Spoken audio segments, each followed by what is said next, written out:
This is my identity. They call me Yorda the prostitute, and I am a resident of Libya. Of course, I was born and raised in Eritrea. When I turned 16, I began the journey of migration. I am the firstborn in our family. After me, there are 4 younger siblings, 2 girls and 2 boys. My father raised us by working as a mechanic in the morning and a security guard at night. I had a special love for my father. This doesn't mean I had no feelings for my mother. I have a love for her that is no different. But if I were asked, whom do you put first? My heart loved my father more. I grew up in our neighborhood being told, a temptress. Oh, that slender waist, a devil's waist. Although this phrase seemed to describe my appearance, its meaning had 2 faces, good and bad. I used to think the people of my town used it to describe my beauty, because, as a person, I lacked nothing, and as a beautiful woman, there wasn't a man who didn't ask for me. I was tall, my skin color a bright chocolate, my body well formed, and my face, combined with my straight nose and lovely chin, had a hidden power that made anyone who saw me ask, "But where do I know her from?" I also had eyes that looked as if they were from the heavens, adorned with kohl. Since my style of dress was often alluring to the eyes of men, many men, seeing only this appearance, would call me Yorda the prostitute. Sometimes, when a good thing is covered by a bad name, you can't see it. From the little I see, I learn a lot, because you learn from everyone. As they say, trouble is always around you, and I started to look for a solution to my problems. But perhaps because I was weak, I gave up quickly. I am a person who loses hope fast, fearing my morale will fall. That's why I started by telling you about my good qualities first. I won't use words like naive, loving, playful, as everyone else does, because I wasn't like that.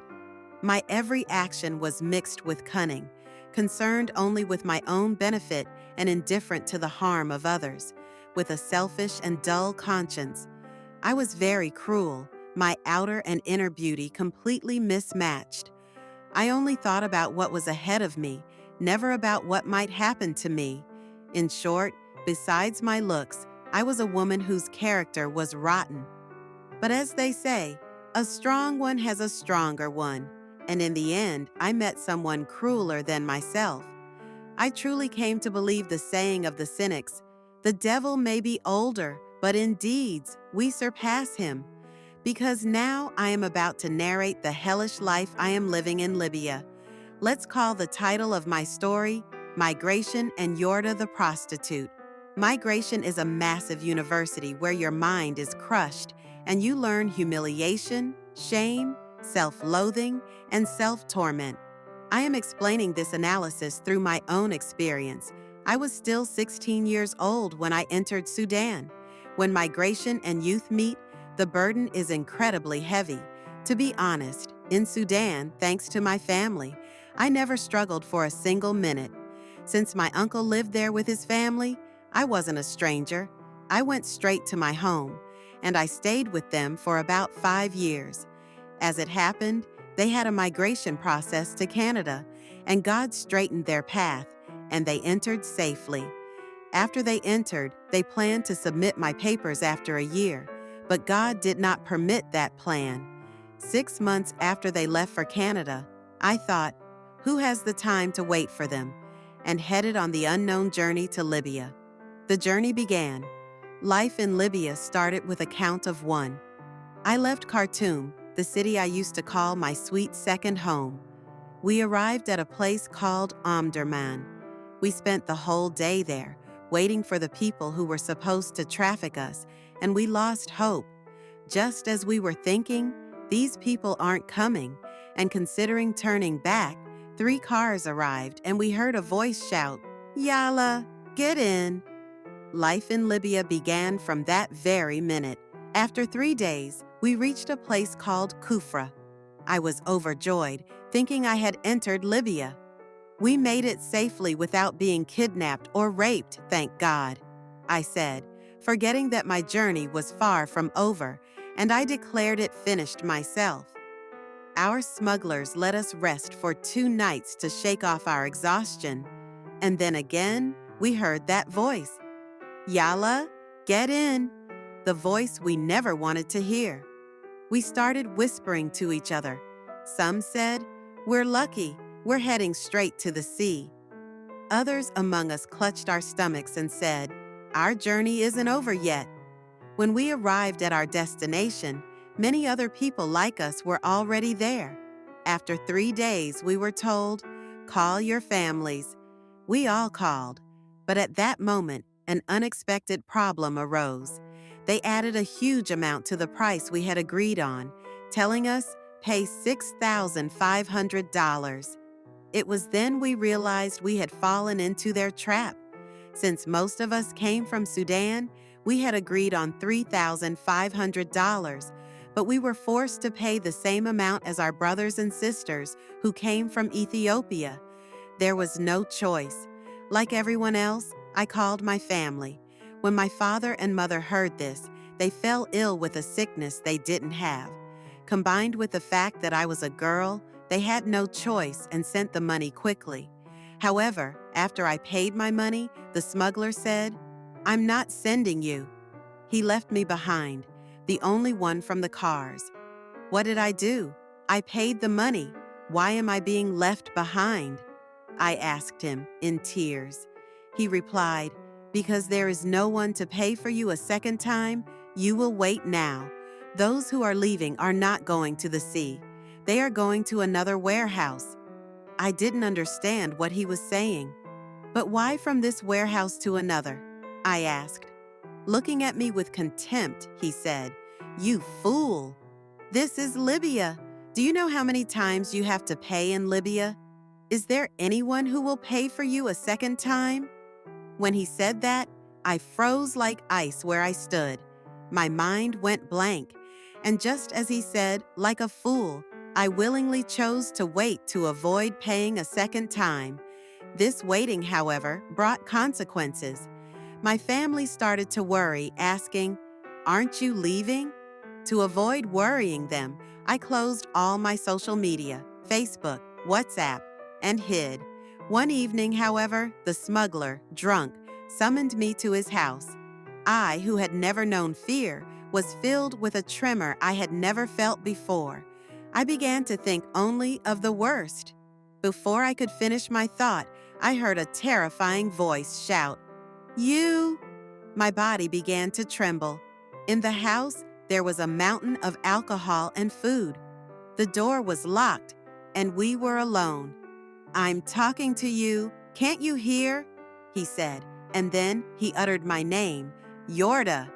I, terrified, answered, "Yes, yes." "Don't be afraid. Grab this glass and pour some of this drink," he told me. When I said, "I don't drink," he stunned my ears with a slap. I didn't even realize I had cried out, "Ow!" "Shut up," he said, loading a gun and preparing to shoot me. I was a hair's breadth away from peeing in my pants out of fear. I brought the glass and poured the drink. "Listen to me. No excuses work with me. You will only do as I say," he warned me with a frightening voice and glare. I nodded my head and gave my reply, "Okay." And so we started drinking. At first, it tasted bitter to me, but when I had a second one, it started to seem okay. As I continued drinking, I became drunk, just as he wanted. Yes, I was drunk, but my consciousness was not completely gone. I understood everything he was saying. Then the words I never wanted to hear came. "Take off your pants." When he said that, my drunkenness vanished in an instant. I sobered up and shot up, making. "But," he said, "so you're trying to fool me, pretending to be drunk for me all this time." And grabbing my hair, he threw me on his mattress. He forcefully ripped all my clothes from my back.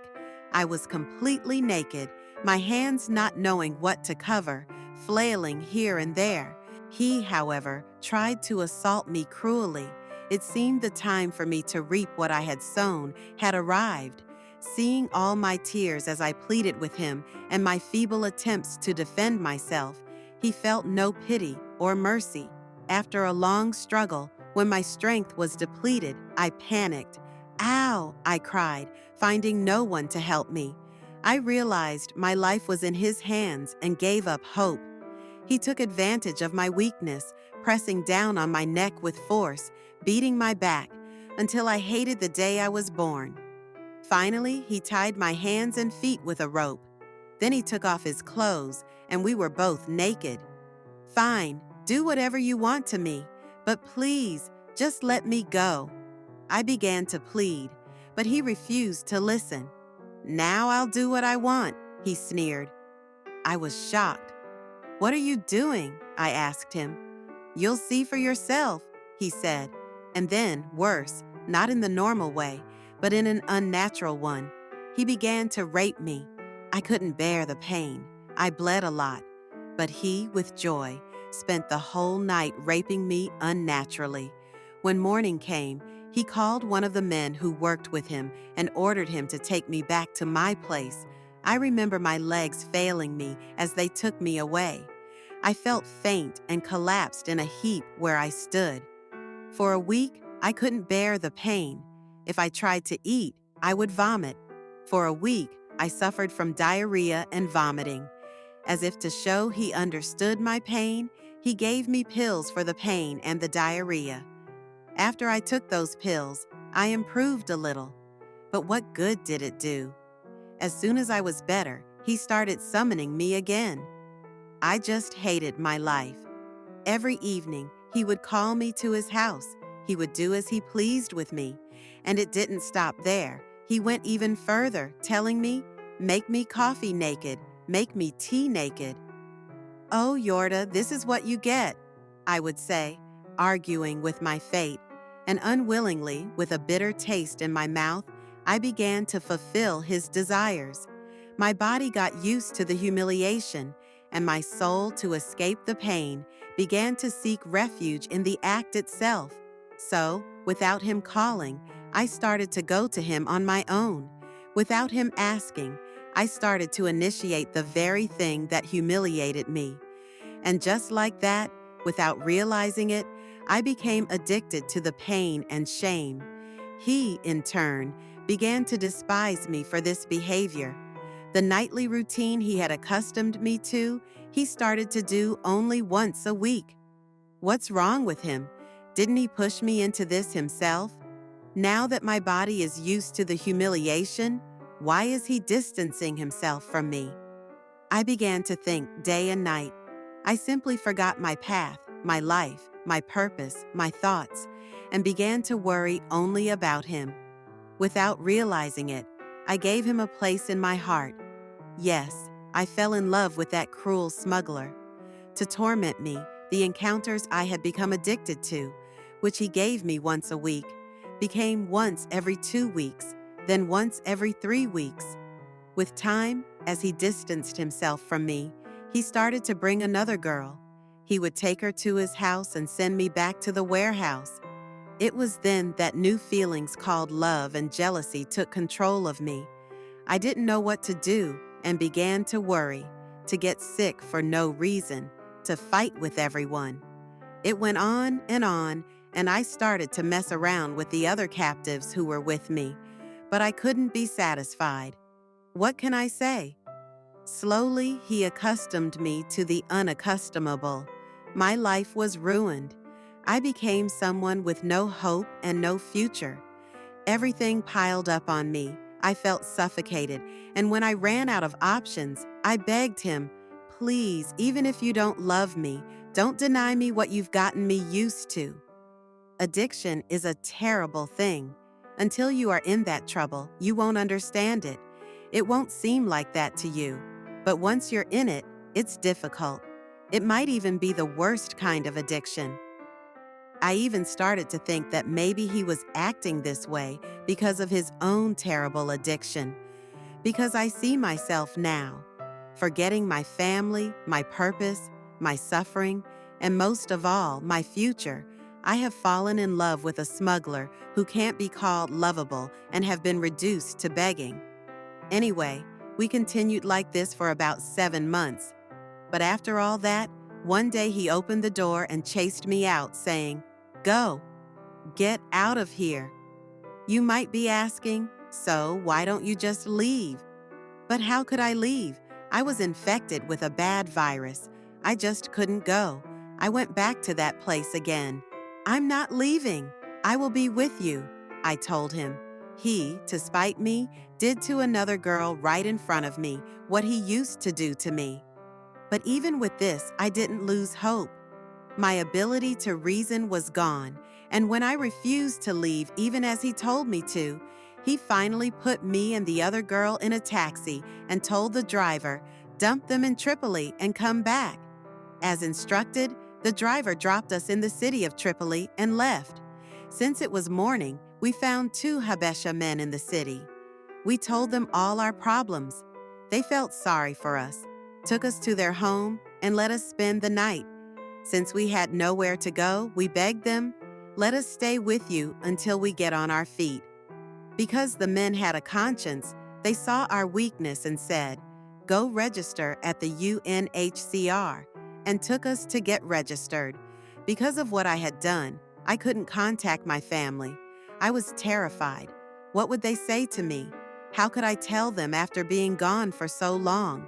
I was so worried, but I had no choice. It was either stay and perish in Libya or say sorry and call my family. So I closed my eyes and called home. It wasn't as I had feared. They were happy I was out and received me with ululations. My family, they are people who understand their children's problems. They are just compassionate.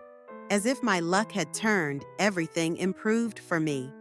I reconciled with my family, and from the UNHCR, I did an interview and was told, "Don't turn off your phone," and I could breathe a little. Just as I was thinking all this trouble was over for me, something unexpected happened. One evening, as I was having coffee with my housemates, robbers broke down the door and entered. We all froze in shock. They took our mobile phones and then took us to prison. In that prison, there is no getting out without paying money. We were told the girls had to pay $2,000 and the boys $1,000. We stayed there for 2 months. In the end, our housemates who got out borrowed money and got us out. Then the biggest problem occurred. My SIM card was one that a housemate had left for me.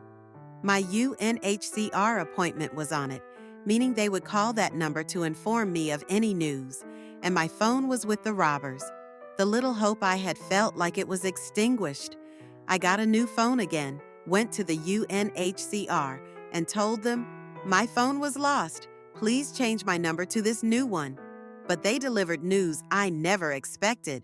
"Where have you been? We've been looking for you for 2 months. Why did you turn off your phone? Your luck has run out, that's it," they said, making me lose all hope. I was exhausted by everything. I felt faint and was consumed by a fever. We returned home, and our house was engulfed in sadness. However, I created new hope again, telling myself, God's ways are mysterious. Everything happens for my good. And with my renewed hope, I headed to the sea. That didn't work out either. After traveling for 12 hours, our boat ran out of fuel. We were stranded in the middle of the sea for a day and a half without water or food. In the end, a Libyan ship found us and took us back to Libya. We were arrested again. We paid $2,000 each and got out. And now, I have gone back to the UNHCR again to change my phone number for a 3rd time, if they accept me. An endless journey. The saga of Yorda the prostitute. For those of you who have heard this, perhaps life will be kind to me, and I will return to you with good news. Thank you.